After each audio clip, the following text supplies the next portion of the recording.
Oi gente, tudo bem com vocês? Eu sou a Jéssica e hoje vamos falar sobre o livro Se a Casa 8 Falasse, do Victor Martins. Vamos lá?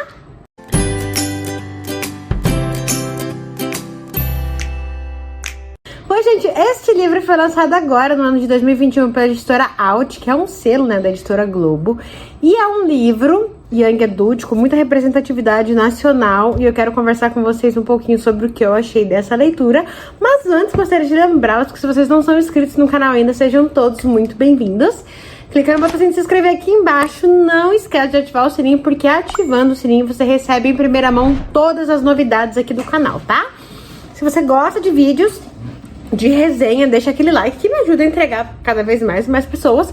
E se vocês forem comprar este ou qualquer outro livro que exista à venda, ou qualquer outra coisa, na verdade, que exista à venda pelo site da Amazon, eu sempre deixo os links no box de descrições. E se vocês usarem esses links, vocês vão me ajudar imensamente, sem pagar nada mais por isso, tá? Então ajuda lá, tia Jéssica, que a gente precisa de uma ajudinha, tá? Então vamos lá.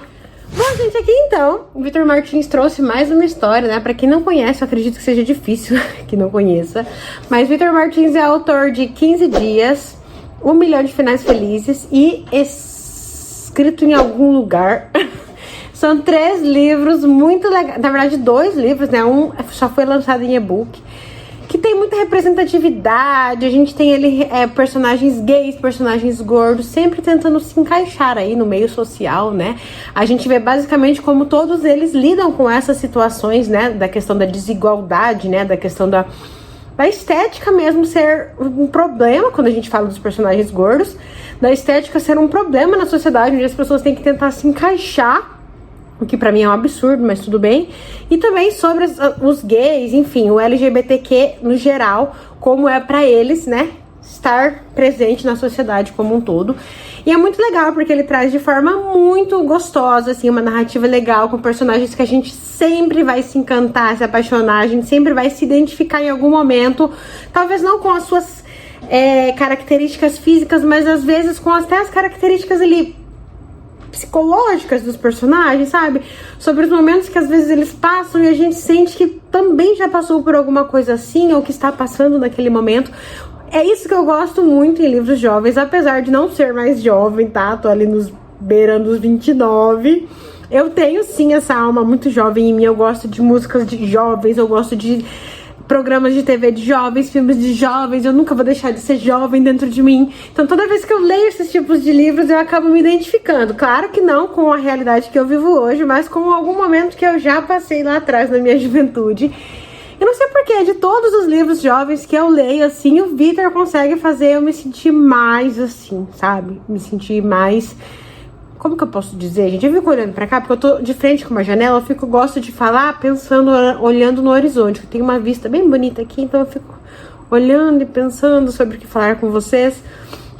Mas o Victor traz muito isso no meu coração. Não sei porquê, gosto da escrita dele, porque ele consegue sim me tocar e me fazer identificar como nenhum outro autor aí de livros jovens consegue. E aqui, gente, no livro Se a Casa 8 Falasse, basicamente, nosso narrador principal é uma casa, tá? Então essa casinha aqui vai narrar pra gente a história de 3 famílias que vão acabar morando nessa casa, né? Em tempos diferentes, logicamente. A gente vai ter a família de uma filha e de um pai, somente os dois, que moravam lá em 1999. Então quando o livro começa, eles estão passando pela virada do milênio ali. Inclusive eles falam um pouco sobre aquele bug do milênio, né, que ia acontecer quando virasse do 99 para 2000, que o mundo ia acabar. Enfim, várias coisas foram criadas, várias teorias foram criadas. Então a gente vai ter a narrativa lá daquela época. Aí a gente vai ter um pouquinho depois, no ano de 2010, com o Greg, que vai ser nosso protagonista, que vai ter que acabar morando com a sua tia por um tempo, porque seus pais estão passando por um processo ali difícil de relação, né? Talvez um divórcio venha por aí. Então eles resolvem mandar o Gregório para a casa da tia dele, né? Que vai morar nessa casa, a casa 8 aqui da Rua dos Girassóis. E depois, em 2020, vai ser o Beto, que tá passando pela pandemia aqui. Então a gente vai ver também um pouquinho sobre essa realidade, né, de como ficou a cabeça dos jovens ali na época da pandemia, da época de ficar assim em isolamento. Então as questões que ele vai colocar em prática, ele gosta de alguém que ele conheceu virtualmente, como vai ser isso pra ele, como é a relação familiar dele. Então assim, cada um tá passando pelos seus perrengues, independente da época que eles estão vivendo. E todos eles têm em comum que um dos personagens, né, das pessoas que morou ali naquela casa, nesses 3 períodos, são gays. Então a gente tem lá atrás a Ana, que é a lésbica, depois mais um tempinho o Greg, que vai vir morar com a sua tia, que ele é gay também, e depois lá em 2020 o Beto, que é o nosso outro protagonista, que também é gay, acabou conhecendo um rapazinho pela internet, está ali se apaixonando por ele, descobrindo, né, esse processo de estar se apaixonando por alguém que ele nunca viu, e também aquelas questões de que ele tá terminando a escola, ele precisa resolver o que ele quer pra vida. Então são todas as questões que os jovens costumam passar nas suas vidas, e os 3 personagens ali estão passando por isso. É muito legal, porque a casa, ela narra, assim, basicamente tudo o que acontece com os nossos personagens, mas a gente tem que lembrar que a casa só consegue narrar o que tá restrito ali dentro de casa. Se eles saem de casa, a gente não sabe o que acontece, porque é a casa que tá narrando, vocês entendem? Isso que eu achei muito legal. Tem momentos que os personagens saem da casa e a casa não tem como contar pra gente o que tá acontecendo naquele momento, porque a casa não tá lá, vocês entendem? E é muito legal de ver também uma teoria que o Victor cria aqui dentro, que é as paredes, né? As paredes da casa, enfim, a casa, o teto como um todo, o tanto de coisas que eles presenciam na vida das pessoas. E aí ele coloca uma coisa que eu achei muito legal, que é como as casas compradas têm um pouco de inveja das casas que são alugadas. Por quê? Porque uma casa, quando ela é comprada, normalmente quando a pessoa compra uma casa é porque ela tem a intenção de viver muitos e muitos anos ali. Então vai ser basicamente uma família morando dentro dessa casa. E as casas alugadas trocam sucessivamente de famílias. Então eles conhecem muitas histórias, muitas famílias, muitas coisas acontecem nas casas alugadas. O que eu achei legal, porque normalmente, né, as casas mais, assim, perante nós humanos, as casas mais valorizadas são aquelas compradas, né? As alugadas, às vezes a gente, não tem como a gente comprar uma casa própria, a gente vai lá e aluga, né? E aí fica naquilo, né? Aquela competição social que existe ali. Eu tenho casa própria. Eu não, tenho casa alugada. Já ali é totalmente ao contrário, né? A casa vendida, comprada, tem inveja das casas alugadas, porque elas passam por muito mais histórias no decorrer de suas vidas. E eu achei essa teoria que o Victor cria muito legal. A teoria que ele cria também de que as casas em si presenciam todos os momentos da vida das pessoas. Então, se a pessoa entra em casa ali feliz no dia, né, que tudo deu certo pra ele, a casa tá ali vendo tudo. Mas quando a pessoa também tá triste, tá arrasada, passou por algum problema, a casa também presencia. A casa presencia brigas, alegrias, felicidades, momentos amorosos, momentos carinhosos.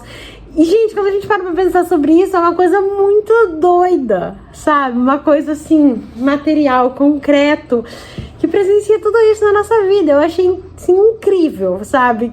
Tanto que quando eu li o primeiro capítulo num dia, e depois, eu não sei o que eu fui fazer, não pude continuar lendo. Aí eu fui lá, acho que eu gravei pro vlog aqui no canal, e também gravei nos stories do Instagram o fato de que o primeiro capítulo do livro Onde a Casa fala sobre isso, sobre presenciar as emoções, me tocou de uma forma que eu chorei lendo, gente. Eu comecei a ler o livro chorando, cara. Como pode, velho? Meu Deus, que vergonha. Também a gente tem que culpar os hormônios da gravidez, tá? Né? Não leva tão assim também, no pé da letra. Mas foi muito legal. Eu acho que livro bom é livro assim, que a gente lê as coisas e consegue tocar a gente a ponto da gente se emocionar, porque faz sentido pra gente, porque a gente se identifica, porque em algum momento aquilo toca no nosso coração, e não tem, gente, coisa melhor do que ler um livro que faça tudo isso com a gente. Então aqui é basicamente isso. A gente vai conhecer essas 3 famílias passando por algum período ali das suas vidas, né? Não é uma história, tipo, muito profunda sobre uma família ou outra, sabe? É basicamente, até o momento aqui, o Victor fala que não é um livro, assim, com vilões, com grandes acontecimentos, ou com aqueles plot twists que, meu Deus do céu, é só um livro literalmente que a gente sente aquele quentinho no coração. Porque normalmente quando a gente lê um livro, a gente fica mais preso a ele quando começa a acontecer aqueles monte de coisas, tipo livros de fantasia, de thriller, sabe? E aí você, meu Deus, precisa descobrir quem que é o culpado, quem matou, quem morreu, enfim. E aqui não acontece nada disso, mas mesmo assim consegue fazer com que a gente queira ler, terminar, pra dar aquela abraçadinha no final e falar, ai, que quentinho gostoso no meu coração. Então foi uma leitura muito boa para quem gosta de livros bem jovenzinhos, para quem gosta de livros para ler rapidinho, para passar o tempo, pode pegar sem medo, porque é um livro muito bom, maravilhoso, assim como todos os outros do autor. Não tenho o que falar dele. Não é o melhor dele, como eu falei lá no começo do vídeo, mas não deixa de ser um grande queridinho, um grande que eu vou indicar muitas vezes aqui nos próximos anos aqui no canal, porque é um livro muito gostoso e vale muito a pena. Bom, gente, então foi isso. Espero que vocês tenham gostado. Acho que eu falei demais, né? Quando eu sento nessa... Eu não sei porquê. Quando eu sento nessa cadeira de cá e não no outro cenário, eu começo a ficar mais empolgada. Tá, que eu acho que é porque o ar bate direto em mim. Então eu tô fresquinha, entendeu? Eu posso ficar à vontade pra conversar com vocês. Quando eu tô gravando no outro lado, ali, ó, naquela estante ali, eu começo a gravar rápido, porque fica calor, eu quero acabar logo, daí eu fico assim, né? E quando eu tô aqui, não, ó, tô de boas, aqui com o ar nas costinhas, no turbo. Então tá tudo muito gostoso e vai que vai. Enfim, espero que vocês tenham gostado. Se gostaram, deixa o like e não deixe de se inscrever no canal pra receber as próximas notificações. Nos vemos em breve. Beijinhos!